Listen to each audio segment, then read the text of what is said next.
1, 2, 3. It takes courage!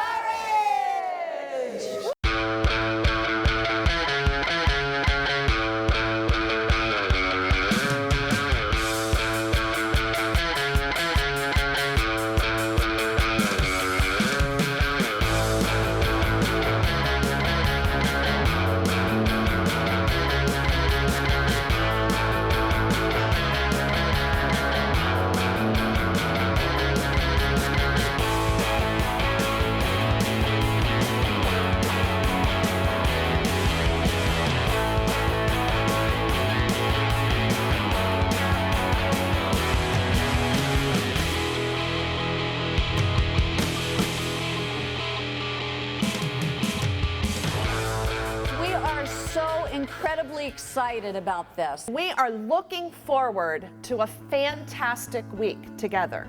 We are so excited about the big giant that's facing us, because David only needed one stone. He never used 5. He used one garden, one stone to slay his giant, and we're going to win this one. Hallelujah. We're going to serve our kids. We're going to touch their lives. And as we touch their lives, we are changing tomorrow. I've delivered over 1,000 babies, all right? And I have yet to hold that baby up and say, look what a respectful baby this is, all right? Isn't he respectful? That would be ridiculous, wouldn't it? Because we aren't born with character. We have done trainings all over the world, and we have trained millions of people, actually 2 million people in over 50 nations. Charis is a Greek word. It means to do something with all your heart or passion. And we believe that if we are going to make a difference in the lives of young people today, it is going to take all of our passion and all of our heart. I know you as educators, as pastors, as community workers, as parents, you're dealing with this every day. You're on the front lines, aren't you? And it's not easy. It's not an easy task, but we believe that God has given you the beautiful opportunity to make a difference in this next generation. It's an awesome responsibility, but a great privilege.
I believe that God is bringing partnerships to our city, to your city, so that we can see children live with new hope and eventually change the whole course of what is happening in the future.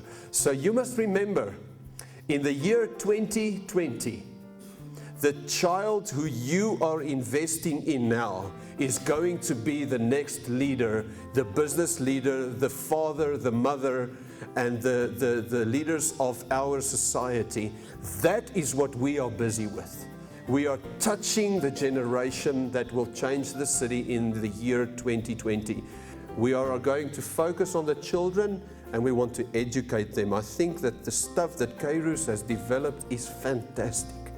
We are going to see life change in these children. You are going to enjoy being a teacher for the first time if the children take this stuff. I really believe that. I would like to appreciate having been given this opportunity to be away from home for this week. I actually think that if it was not because of this activity, if it was not because of my being taken out of that and been given into this type of environment, I would not have been able to reflect on a personal level. I've grown so much. Even if I'm not a life orientation educator, I'm an English educator, and then the stuff will be very much valuable in my classroom. So I'm very thankful, and I'm looking forward to a situation whereby those learners from the primary school don't perish when they arrive at our high schools. So we carry that on, and the Vision 2020 will be in line. Thank you very much. Fantastic. Going back to the curriculum itself, I think it's also very necessary. You know, partnership came at the right time. And, you know, with the constitution that our children perhaps even misconstrue in terms of their rights and not understanding, you know, their rights correctly. I think with this type of curriculum, it's necessary that we go back to our schools now and guide them correctly into knowing how to implement the rights as, you know, manifested in the constitution. And for the partnership, you know, our schools are able to cascade to all the other schools also, so that we have a better country. I want to speak on behalf of the pastors, particularly in the churches. We are here representing our communities, our churches, our children and families. I think I'm transformed myself, you see, and this curriculum has given us a different perspective. Sometimes you find that the willingness is there, but the how part of it is what we lack. Now, I think this is a very much directive curriculum which will help us to impact our communities. The Lord's ways are not our ways. You know, I've been a teacher for so many years, and today, this past 3 days since we started the course, you know, my heart was just laid on the table. You know, I saw a reflection of me that I did not like. I saw the great injustice that I did to those learners. And because the Lord loved me so much, He sent the doctors, He sent you guys, the pastors, you know, to intercede, to make me change and be a better person. And I believe whatever it is that I did, knowingly or not knowingly, the impact that I had on those learners, you know, it's going to unfold for the best, because moving from here onwards, we are going to see great change. As I'm standing here today, I'm looking and I'm seeing the faces of an army, people who are warriors that can come with us, and we can challenge the biggest crises in our city. I believe we have the strength to change it. It takes courage to what? Stand up for what you believe. It takes courage to persevere and to achieve. It takes courage to reach my destiny. Courage, courage, courage to be what? All that I can be. Goodness. Character, obedience, yeah. Honesty. It takes courage. I'm special, I'm one of a kind. Special. With strength of character, I've made up my mind. Working toward the vision of who I ought to be, and to achieve my dreams takes responsibility. No one get up and dance. I have the mind to be bolder, to have a fighting chance. Must develop my career. It takes courage to stand up for what I believe. It takes courage to persevere and achieve. It takes courage to reach my destiny. Courage, courage,